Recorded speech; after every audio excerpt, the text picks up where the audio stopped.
Suite, les morts de ma conscience de demain. Les 4 règles d'un voyou heureux. Il avait imaginé cette scène des milliers de fois et à peu de détails près. La scène s'était transformée en autant de visions et de variantes de ces visions qu'il y a de pensées dans l'âme. Son cadavre se moquant face à tout le monde, à tous les mondes abasourdis, c'est dire. Il avait d'abord pensé qu'il ne présenterait pas son visage aux divers comédiens et comédiennes qui se croiraient tenus, par les circonstances, d'exposer leur rictus affreux à l'examen blasé des goguenards de service, haute personnalité, moyenne personnalité, ceux se prenant pour des personnalités et leurs inséparables acolytes, clochers, Wall Street, musées et leurs clercs, traditions et coutumes, initiations et leurs prestidigitateurs, chorales, guitares, xylophones et schizophrénie rythmique et leurs ensembles. Il s'était dit ensuite que son cadavre devrait, tout au contraire, regarder ses engeances bien en face, dans une attitude du corps telle que l'impression qui se dégagerait de l'ensemble soit si méprisante qu'elle créerait une atmosphère de gêne extrême. Finalement, il estima qu'en dehors des problèmes alors posés par la nécessaire statification des membres dans des postures peu maîtrisables au-delà de la vie et par le creusement caricatural des traits, une telle option le ferait apparaître sous un mauvais éclairage intérieur, ce qui provoquerait un résultat diamétralement opposé à l'effet escompté. Les gens auraient la certitude absolue que, de son vivant, il avait pactisé avec le diable. Il fallut donc réfléchir à autre chose, qui exprimerait mieux son désir de se moquer. Mais pourquoi se moquer? La réponse à cette question a toujours été nette dans son esprit, brillamment illuminée par sa certitude intime, se moquer parce que, en langage de délinquant, il a possédé tout le monde jusqu'au trognon. Il a possédé tout le monde parce qu'il a été le seul, au milieu de pauvres rigolards, à comprendre la vie, à l'exprimer comme il faisait et comme il se devait. Il n'a jamais accepté de se travestir en pauvre rigolard, moins encore de s'enfermer dans le sournois. Mais comme jusqu'au bout, tout le monde a attendu qu'il joue le jeu de tout le monde et que, jusqu'au bout, il a maintenu dans les esprits cet espoir, il y a eu à la fin un trompé et un trompeur. Il convint avec son intelligence que son cadavre rirait aux éclats, rire franc, très ouvert, qui ride les commissures des yeux, étire complètement les lèvres et laisse à découvert les 2 claviers des dents, troue les joues pleines de gentilles fossettes et donne au menton une dignité qu'il n'a pas toujours. Mais comme on n'entendrait pas ce rire, puisque ce serait le rire d'un cadavre, il se devait de mourir avec le poing soutenant les tempes ou alors avec une main supportant le menton. Et c'est ainsi qu'il mourut, une main au menton et, à la face, un rire irrépressible qui avait découragé les officiants des pompes funèbres après avoir vexé les habilleuses de la famille. Et le voilà, devant cette foule en procession, exactement comme il avait décidé qu'il serait à la fin de ses jours, un rigolard éclatant devant un parterre de cornichons en conserve, ruisselant d'hypocrisie éventrée et pris en flagrant délit d'usurpation de titre. De son vivant, ce sont ces cornichons qui avaient essayé de se passer, à ses yeux, pour les hommes. Or, face au rire qu'on devinait homérique de ce cadavre vivant, tout ce qui s'approchait esquissait automatiquement un rire qui, sous le regard sévère des conventions sociales, se réduisait très rapidement, redevenait sourire contrit, ombre de sourire, mimique. Il fallait avoir une dose phénoménale de dissimulation pour arriver à faire croire que face à ce cadavre rieur, on pouvait garder son sérieux. À cause de cette atmosphère particulière, créée par cette bouche de cadavre canaille, les autres bouches ne pouvaient s'ouvrir que sur la vie du mort.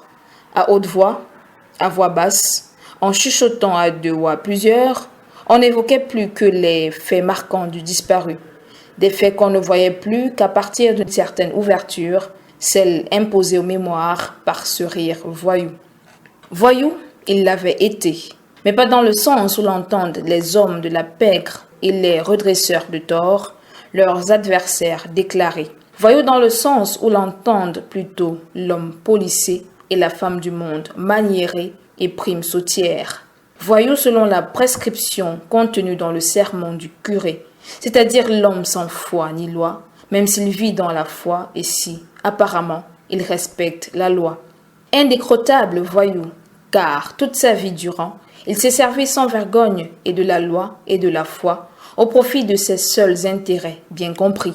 Il lui vint de découvrir très tôt plusieurs évidences. Premièrement, que ce sont les personnes sans foi ni loi, bourrées d'ambitions dominatrices, qui jouissent pleinement de la vie.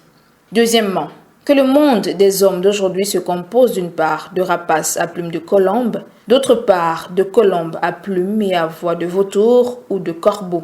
La fonction des uns étant de vivre des autres et de les asservir, il reste à ces autres de croisser, puis de se laisser tranquillement vider, s'ils n'ont pas réussi à faire peur. Troisièmement, que pour rester rapace parmi les rapaces, il ne suffit pas de s'attaquer aux colombes vautours, il faut d'abord et systématiquement faire le vide autour de soi et mener une guerre sans merci aux autres congénères rapaces, de peur que les lois du nombre et de la sélection naturelle aidant, on ne se laisse écraser par les poursuivants. Quatrièmement, la vérité est du Fils de l'homme qui la provoqua alors qu'il mourait sur la croix, dès lors qu'il accepta les louanges flagorneuses du bandit, son voisin de crucifixion. Un voyou doit donc savoir que sa première et sa dernière arme est sa gueule. Or la gueule, point de salut. Toutefois, la condition sine qua non de la réussite, car ce ne sont pas toujours tous ceux qui détiennent le secret de ces vérités qui réussissent, était de vivre comme s'il n'existait aucune évidence humaine. Comme si le fait d'être un homme signifiait que l'évidence est une négation de sa condition qu'on dit essentiellement dialectale et finalement transcendantale. La dialectique, à l'origine de la transcendance, le voyou n'en a cure. Son problème est de satisfaire ses besoins à tout moment et comme il le désire. Le reste, c'est de la prophétie. Ceux qui s'adonnent à la prophétie occupent une place un peu à part, celle de ceux dont la déformation mentale congénitale est si rédhibitoire qu'il leur est impossible d'appréhender la vastitude du monde et de faire mouvoir leur esprit à travers les dédales des situations humaines. Ils n'ont que la part des habitués du trottoir. Les prophètes apparaissent dans l'actualité aux côtés des minus. Lui ne s'est jamais senti si minus, que ce soit dans l'actualité ou plus tard dans l'éternité. Il n'a jamais rien marchandé, bien qu'il ait passé sa vie à trouver des arguments de négociation. Et ce n'est pas son admission au ciel qu'on lui marchandera, vu qu'il l'a préparé en soutenant financièrement sur la terre tous ceux qui parlaient au nom des propriétaires du ciel d'en haut. Mais son ciel d'en bas, de la terre, il n'a laissé à personne le soin de le lui octroyer. Il l'a pris, l'a parcouru en long et en vis, en large et en apostolat. Et dans cette quête anxieuse du bonheur, il s'est voulu à la fois celui qui est victime et celui qui rend victime. Il a vécu, il a existé. En règle générale, le nègre qu'il est a été fait pour exister pleinement. Mais lui, il a combattu les existentialistes et leur existentialisme parce qu'il passait pour cacher les communistes et leur communisme dans leur besace. Et le communisme, pour lui, c'est le partage. Il n'a jamais voulu partager que quand il a vu le moyen de tout avoir à la fin, de jouir de tout, au point que, ce jour-là, alors qu'il riait, cadavre étendu son catafalque, son âme ressemblait à un chevauchement de pics de montagne, montagne de plaisir, qu'il l'a érigée des profondeurs tectoniques de son bouillonnant désir. Son âme ressemblait donc à un relief tourmenté qu'une végétation luxuriante assombrirait à l'infini, mais sous l'insoutenable clarté de son soleil propre, sa foi inébranlable en la liberté divine de l'homme. La liberté divine de l'homme, c'est déjà la contradiction. Il ne se souvenait pas d'un seul jour, d'une seule heure ou d'un seul instant où il a été, pour les autres, contradiction. Les autres n'avaient jamais eu d'autre choix que de se laisser imprégner, de se laisser impressionner. Il n'avait jamais subi quelqu'un, alors que tout le monde l'avait subi, lui. Dans la houle de sa vie, dans les foules des moutons de Panurge, sa force avait toujours agi comme une étrave de bateaux glaciers, de bateaux corsaires, de bâtons de berger. Il avait tout éperonné sur son passage, n'épargnant que ce qui pouvait renforcer son égoïsme viscéral et sa volonté de puissance. C'est ainsi qu'au moment où tous les fils débrouillards des nègres débrouillards optaient pour le latin et le grec, des séminaires religieux ou pour l'école primaire supérieure, qu'il ne prenait certainement pas pour une dérision insultante, lui choisit le tonitruant langage des locomotives à vapeur. Pendant que les autres apprenaient à dominer les systèmes de raisonnement froid, abstrait et les visions blafardes des intelligentsia, lui s'exerçait à faire frémir et à faire gémir une bête effroyable, intempestive, beuglante, dure, forcément féroce, une bête de fer et de feu, franchement apocalyptique, un séisme roulant que les divers habitants de la sylve, l'homme compris, entendaient s'approcher toujours avec une véritable appréhension. Il fallait de la force, une qui fût impitoyable, inflexible, pour faire hennir la locomotive et tirer d'elle le maximum. À cet effet, il bourrait la chaudière de blocs de houille à un rythme effréné. Et quand le train passait en faisant trembler la terre, la forêt, les animaux, les oiseaux, les hommes, lui, il riait aux éclats, lui, Vulcain, un démoniaque. Tout le monde sur la ligne de chemin de fer connaissait sa manière unique de conduire la locomotive et de faire chanter la sirène d'un train. À chaque passage le long de la ligne nationale numéro 1, une foule de badauds, toujours ahuris, attendait dans les cours des villages qu'il passât. Il passait et passait en revue. Et comme il n'avait jamais été victime d'un déraillement ou d'un télescopage, il passait, le visage triomphant, le regard altier. Il construisit ainsi sa légende. De tous les cheminots, il était le seul à être entré dans la légende de son vivant. Cela méritait honneurs et avantages. Il fut élu responsable du syndicat des cheminots. De même qu'il avait conduit avec emphase, c'est ainsi qu'il parla avec la même emphase à ses camarades et qu'il dirigea leur combat. Sa tactique était simple. En privé, avec ses supérieurs blancs, il déversait son mépris sur les Noirs, ses compatriotes, encore perdus dans leur barbarie. Il faisait croire qu'il était l'homme du respect du pouvoir du blanc, ce dieu de la terre. À preuve, tous ces efforts qu'il déployait pour que le nègre travailleur ne bouffe du blanc employeur, si ce n'est de le prendre haut et court au sommet d'une grue afin d'assouvir des désirs et des besoins de dignité et de liberté. Aux travailleurs, ses camarades, il racontait que les blancs, centre de diffusion de tous les maux des nègres, esclavage, racisme, exploitation, spoliation, vilainie et félonie, ne méritaient que la guerre. Il la leur menait rondement avec tous les moyens possibles. Ses compatriotes, ses camarades, n'avaient qu'à se reposer entièrement sur lui. Il les conduirait à la liberté et à la prospérité. C'est à cette époque qu'il découvrit la faiblesse du cœur humain. Faiblesse, elle peut dire la lâcheté, la veulerie du cœur humain. Il réalisa que l'homme, jeté au milieu de circonstances épouvantables, ne reculait devant rien. Pour une bouchée de pain, il était capable des pires compromissions. L'expérience lui apporta la conviction que l'homme compromis ne s'appartient plus, à moins qu'il n'eût à la place du cœur et de la mémoire une batterie inépuisable de liberté et de courage. Il décida de s'appartenir coûte que coûte et s'exerça par conséquent à se confier tantôt au diable, tantôt aux anges, en invoquant à chaque fois les circonstances atténuantes pour se sortir de l'emprise de l'un et de l'influence des autres. Le diable avait des traits de directeur général adjoint de la compagnie des chemins de fer, chargé de l'administration et des personnels, un colon rompu à toutes les techniques de spoliation et de vandalisme social. Un jour qu'il se présenta au bureau de cet empereur des cheminots nègres pour répondre à une convocation écrite du spire, le planton trônant à l'entrée de l'antichambre, qu'on nommait curieusement salle d'attente, le fit attendre debout jusqu'au moment, un très long moment, où il fut invité à pénétrer au bureau de son Dieu. Sans l'inviter à prendre place, le directeur général adjoint lui signifia sans préambule qu'il s'exposerait au chômage s'il continue de jouer au double jeu en mettant les blancs contre les noirs, les patrons contre les employés, jeu qu'il menait depuis qu'il dirigeait le syndicat des cheminots. Son manège ainsi percé à jour, il ne lui restait plus que la ressource de réparer le mal qu'il avait fait. Et au plus vite, s'il ne s'exécutait pas, cela le conduirait non seulement au chômage, mais aussi dans la cellule de la prison la plus sévère, celle des déportés. D'un geste méprisant de la main, le directeur général adjoint le congédia comme un chien, sans même lui laisser le temps de battre les paupières.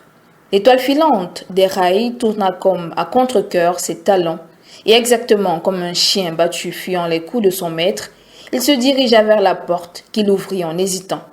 Mais l'étoile filante des rails ne franchit pas la porte, qu'il laissa pourtant ouverte. Il revint sur ses pas, toujours lentement, puis il proposa, presque en chuchotant, à l'Européen, vaguement intrigué. « Bon, d'accord. Écoutez cependant ce que je vais leur dire. » Et haussant le ton, il lança, imitant un homme exacerbé. « Beaucoup de rumeurs circulent sur mon compte, je le sais. Néanmoins, je viens vous déclarer, moi, qu'un blanc restera dans nos mémoires. Un blanc, c'est-à-dire un homme que vous voyez prédestiné, superbement intelligent, hors de notre atteinte, en résumé, un dieu. Parce que beaucoup d'entre vous pensent qu'il nous faudra 100 ans, voire 1000 ans, pour rattraper ce blanc. Je vous conseille, moi, de rester à votre place. Par conséquent, foutez-moi la paix. Vos revendications sont inadmissibles pour un syndicaliste qui se veut, comme moi, honnête et responsable, et à qui incombe le devoir de défendre dans l'honneur les intérêts de la classe des travailleurs. Voilà, monsieur le directeur, quelle est ma position. Au revoir. Changeant d'attitude, l'étoile filante des rails se précipita vers la porte, traversa la salle d'attente en coup de vent et disparut dans les escaliers. Tout le personnel nègre de la direction générale peuplait les couloirs quand leur représentant fit son apparition. Le même jour, la rumeur se répandit que l'étoile filante des rails avait engueulé le tout-puissant directeur général adjoint qui voulait l'acheter, le corrompre. Au bout de la ligne centrale des chemins de fer, la ligne numéro 1, on apprit plutôt que l'étoile filante des rails avait filé une bonne raclée au directeur général adjoint qui s'était permis d'injurier tous les Noirs de la terre et tous les cheminots de la compagnie. On conclut sans façon que cet acte, appelant des sanctions sévères, le chef syndicaliste serait renvoyé, puis arrêté et jeté en prison. Il fallait éviter cela. Comme un seul homme, les travailleurs du rail décidèrent de débrayer toutes les lignes. Ceux des bureaux se contenteraient de faire la grève du zèle. En moins de 24 heures, l'affaire prit des proportions inquiétantes. L'administration coloniale s'émut, convoqua le directeur général de la compagnie et le pria de ramener le calme dans les esprits, dans les meilleurs délais, lui conseilla-t-on. Au cours de la réunion générale des responsables de la compagnie que le directeur général convoqua après son entretien avec le gouverneur de la colonie, on apprit de la bouche d'un agent de maîtrise noir, chef d'un service, que le syndicat des cheminots avait demandé le soutien de la centrale nationale des syndicats autonomes et l'intervention de la centrale des syndicats révolutionnaires de la métropole. Le directeur général s'aperçut que son administration s'était laissée piéger. Une campagne pour la suppression de la colonisation se développant en ce moment en Europe, les syndicats, les partis d'opposition et les organisations des droits de l'homme n'allaient pas manquer de monter cette affaire en épingle. Des leaders syndicalistes en mal de publicité s'en empareraient et les partis politiques en mal de carburant pour entretenir leur lutte ne seraient pas du reste. Le directeur général tripota son coupe-papier d'ivoire aux manches de bois d'ébène, tourna son regard vers le responsable noir qui venait de prendre la parole et dit, à l'adresse de tous les participants à la réunion, « Il nous faut éviter de glisser d'une question relative à la discipline professionnelle vers une question politique relative à l'administration coloniale. Ce serait grave. Je demande donc que vous tous ici présents vous expliquiez à tous les personnels et à la population les vraies raisons de l'admonestation, je précise, admonestation, faite à un employé modèle, à un responsable jusque-là apprécié par ses chefs et à un syndicaliste respecté et aimant le dialogue pour qu'il demeure dans la bonne voie. Il n'a jamais été question de le faire arrêter. Il n'a jamais été question de le renvoyer, d'autant plus qu'il n'y a jamais eu de bagarre entre le directeur général adjoint et lui. Les gens ont mal entendu. Vous voudrez bien mettre en exergue de vos explications les résultats de la politique sociale de la compagnie qui met à la disposition de ses agents des cités de logement décents, une infrastructure sanitaire qui rend des services même à la population civile, un réseau de coopératives de produits de consommation courante. Je souhaite que le directeur général adjoint de la compagnie s'emploie, sans perdre de l'autorité que confèrent ses responsabilités à fonction, à rassurer tout le monde et à faire reprendre le travail dans les meilleurs délais. Il est urgent de retrouver l'étoile filante sur sa ligne, sans contrepartie, évidemment.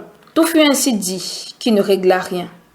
Car il s'agissait de mettre en œuvre, dans un temps relativement court, Une politique dont la valeur ne se révélerait que dans ses effets à long terme. Il fallait d'abord retrouver l'étoile filante des rails. Il fallait ensuite se dégager du mouvement politico-social déclenché par cette affaire. Mais l'étoile filante des rails demeura introuvable. Comme il conduisait ses trains, c'est ainsi qu'il dirigea le conflit. Il se fit coller une moustache et une barbe postiche, porta un chapeau Panama et mit des lunettes de soleil. Métamorphosé de la sorte, il se promena dans la ville, présida des réunions secrètes avec des dockers, avec les petits commerçants, avec les transporteurs par route. Que raconta-t-il à chacun de ses interlocuteurs? Certainement beaucoup de faux vraisemblables et beaucoup de vrais travestis, l'essentiel pour lui étant de convaincre. L'étoile filante vivait dans la clandestinité. Alors qu'on le rechercha dans les rues, il se présenta un jour au domicile du chef de subdivision. Il y crucifia le directeur général adjoint sur la croix du colonialisme le plus abject, avec ce que cela sous-entend de prévarication, de corruption, de racisme, de sectarisme, d'iconoclastie. Il se transforma en bête noire de toute la population. Ce conflit lui apportait l'occasion d'expérimenter la démagogie en tant qu'instrument déterminant de la conquête des buts. Il sortit vainqueur du conflit à la suite d'une question écrite suivie d'un débat déposé au Parlement de la métropole par un parti d'opposition. Le débat déboucha sur la constitution d'une commission d'enquête parlementaire que l'on dépêcha dans le pays colonisé. Parallèlement, une délégation de la centrale syndicale métropolitaine débarqua inopinément elle aussi, créant un émoi indescriptible dans les milieux des patrons. Les syndicats locaux en profitèrent pour réunir un congrès extraordinaire qui leur permit de fusionner. L'étoile filante des rails en devint le premier président. À moyen terme, le gain recueilli par les Noirs se révéla substantiel. On leur enleva le gouverneur pour leur donner un haut-commissaire. Ils créèrent des partis politiques et eurent la possibilité de diriger leur ville. Du jour au lendemain, le cheminot d'hier devint le grand leader politique d'aujourd'hui dont les discours tonitruants, à défaut d'être discursifs, électrisaient les foules de manœuvres, chauffeurs, mécaniciens, détaillants, colporteurs, transporteurs, petits scribes, petits comptables, petits moniteurs, tous ces sans ressort, sans grade et sans hémoglobine supérieure, peinant tantôt sous le tipoï, tantôt sous le casque blanc, tantôt sous l'attendu de l'ordonnance napoléonienne. Il exhiba avec frénésie sa dimension de chevalier servant de l'histoire jusqu'à ce qu'un jour, il la cocufia. En effet, devenu un personnage clé d'un parti clé qui pouvait ramasser, grâce à sa réputation et à l'envergure de ses leaders, des gains de sa mise politique et ceux de la formidable partie de poker qui se joua à l'aube de l'indépendance du pays, l'étoile filante des rails torpilla la manœuvre de son chef de file qui devait mener celui-ci au fauteuil de Premier ministre. Il n'avait rien à gagner, pensa-t-il, avec un tel Premier ministre, homme déjà riche, instruit, connu du monde, vieil habitué des couloirs des parlements européens, mu par une véritable idéologie politique dont lui, l'étoile filante des rails, n'avait que faire, capable de mettre sur pied un système institutionnel viable. Oui, sincèrement, il n'était pas de taille à suivre longtemps son chef de parti dans l'aventure d'une indépendance. Ses insuffisances apparaîtraient rapidement au grand jour dans l'exercice quotidien du pouvoir. C'est donc à un autre leader, apparemment de peu d'envergure, que l'étoile filante des rails apporta sa caution, entraînant dans sa trahison une partie des troupes de son parti. Le peuple spectateur autour de lui ne comprit jamais que de ce héros, de Hérold, de son peuple qu'il avait été, l'indépendance l'avait démis de ses fonctions et le ravalait au rang d'agent envoyé du destin.